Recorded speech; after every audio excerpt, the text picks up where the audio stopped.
Bonjour à tous, aujourd'hui nous allons voir comment bouturer un fuchsia.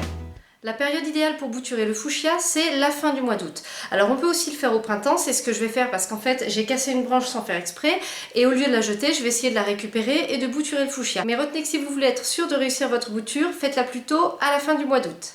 Les fuchsias sont des plantes dont il existe énormément de variétés, toutes plus belles les unes que les autres. Donc l'intérêt du bouturage dans le cas de cette plante, c'est qu'on va être sûr de retrouver sur le nouveau plant la même variété et donc les mêmes fleurs et le même feuillage que sur le pied mère. En plus, dans le cas du fuchsia, le bouturage est une technique qui va nous permettre d'obtenir un nouveau plant fleuri beaucoup plus vite qu'avec le semis. Donc c'est une technique que je vous recommande vivement si vous voulez multiplier votre plante. À titre d'exemple, sachez que si vous bouturez un fuchsia à la fin du mois d'août, vous obtiendrez un nouveau pied fleuri dès l'été suivant le bouturage. Maintenant, on va passer aux travaux pratiques, on va bouturer cette petite tige. Côté contenant, pour les fuchsias, on parle souvent de faire le bouturage dans une petite caissette. Seulement nous, on parle de jardinage en appartement, sur un balcon, donc on n'a pas énormément de place. Alors moi, je vous propose plutôt de faire le bouturage soit dans un petit pot en plastique, que vous changerez plus tard, soit directement dans un petit pot en terre cuite.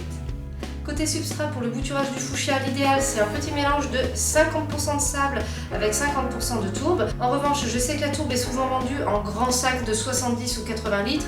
Donc si on est toujours sur la même problématique de place, on peut tout simplement faire le bouturage dans un terreau pour bouturage pour semis. Pour démarrer, on va d'abord préparer notre contenant, donc on va le remplir soit avec le mélange de sable et de tourbe, soit avec le terreau pour semis et bouturage. Alors vous voyez, mon pot là, il n'est pas très propre parce qu'en fait je fais le bouturage pour quelqu'un qui m'a fourni le pot dans cet état et du coup je vais pas passer du temps à le nettoyer. Et je vous rappelle qu'il est beaucoup mieux quand même, si on veut rempoter quelque chose dans un pot qui a déjà été utilisé, de le nettoyer et de le désinfecter. On va préparer un trou, donc au centre de préférence, un petit trou de 3 cm de profondeur environ. J'ai fait une marque moi sur mon crayon pour savoir quand est-ce que j'en suis à 3 cm. Ensuite, on laisse le pot en attente et on va préparer la tige de fuchsia. Donc quand vous allez vouloir bouturer votre fuchsia, vous allez sélectionner une tige dont le bois n'est pas devenu ligneux, c'est-à-dire qu'il est encore souple, il n'y a pas encore de fibre apparente. Et vous allez prendre 5-6 cm d'une tige qui n'a ni fleurs ni bouton de fleurs. Alors là, moi c'est pas le cas, mais comme je l'ai cassé, je suis bien obligée de faire avec. Alors 5-6 cm, vous voyez, on va arriver là, je vais couper. Vous voyez, là j'ai énormément de feuilles, mais aussi de petites pousses. Alors je vais garder les grandes feuilles, mais par contre, obligé de faire sauter les petites pousses.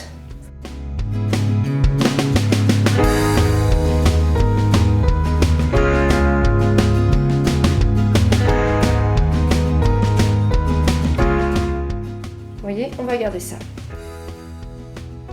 Une fois qu'on a fait ça, pour favoriser la reprise, on va couper la tige légèrement en biais.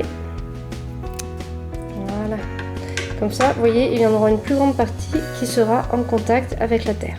Il faut savoir que les fuchsias reprennent facilement après un bouturage, donc il n'est pas forcément nécessaire de leur mettre de l'hormone de bouturage. Mais si vous en avez, c'est un petit plus qui garantit quasiment la reprise. Donc l'hormone de bouturage, si vous voulez en savoir plus, je vous invite à regarder ma vidéo sur le bouturage à l'étouffée. Maintenant que notre tige est coupée en biais et qu'on l'a éventuellement trempée dans l'hormone de bouturage, on va venir la planter. Vous voyez, donc là c'est le trou que j'avais préparé auparavant. On l'insère là jusqu'à ce que le premier rang de feuilles soit juste au-dessus de la surface de la terre. Et on va venir tasser autour, alors doucement, il ne s'agit pas de casser la branche.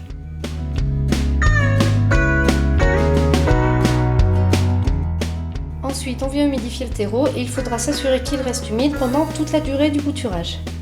Pour que le bouturage ait plus de chances de fonctionner, je vous recommande de le faire à l'étouffée. Alors je ne vous réexplique pas le principe du bouturage à l'étouffée puisque j'ai déjà fait une vidéo là-dessus, mais retenez que le sac en plastique ne doit pas toucher la plante, c'est pour ça que je mets des pics à brochette pour le maintenir à distance.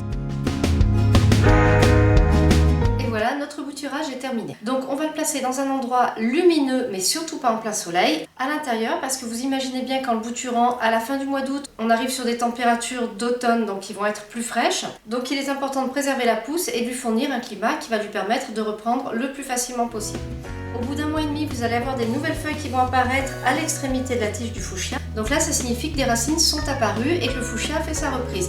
À ce moment-là, vous pourrez éventuellement le rempoter dans un pot plus grand. Mais surtout, ne le mettez pas dehors pour l'hiver. Il est trop faible la première année pour supporter des températures trop basses. Mettez-le dans un endroit où il aura de la lumière et des températures qui ne descendront pas en dessous de 8-10 degrés.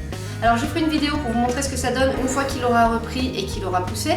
Mais en attendant, vous pouvez toujours aller voir ma vidéo sur le bouturage à l'étouffée. Je l'avais fait sur un Solanum rantonetti, mais le principe est le même, donc vous pouvez voir ce que ça donne une fois que c'est terminé au bout d'un mois, un mois et demi. Cette vidéo est maintenant terminée, j'espère qu'elle vous a plu. Si vous avez des remarques, des questions, n'hésitez pas à les poster en commentaire. Merci et à bientôt pour une nouvelle vidéo.